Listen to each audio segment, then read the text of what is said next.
Halo semuanya, selamat datang di channel YouTube saya. Sebentar lagi WhatsApp akan menghadirkan fitur username secara resmi. Jadi nantinya kalian bisa berbagi username tanpa perlu lagi memberikan nomor HP ke orang lain. Nah, kalau akun WhatsApp kalian sudah kebagian fitur ini, sebaiknya langsung diamankan sebelum nama keren kalian dipakai orang lain. Oke, langsung saja kita masuk ke tutorialnya. Sekarang kita cek dulu apakah akun WhatsApp kalian sudah mendapatkan fitur ini atau belum. Caranya gampang banget. Pertama, buka WhatsApp, lalu klik titik 3 di pojok kanan atas. Setelah itu pilih pengaturan, lalu masuk ke menu akun.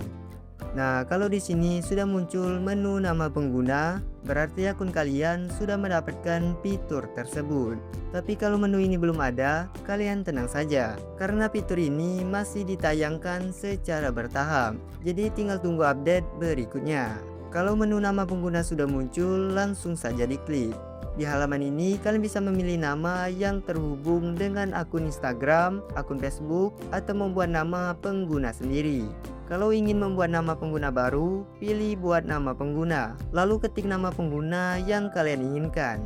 Kalau nama yang dipilih sudah digunakan orang lain, kalian bisa klik sarankan nama pengguna agar mendapatkan rekomendasi username yang belum pernah digunakan. Kalau sudah, tinggal klik simpan.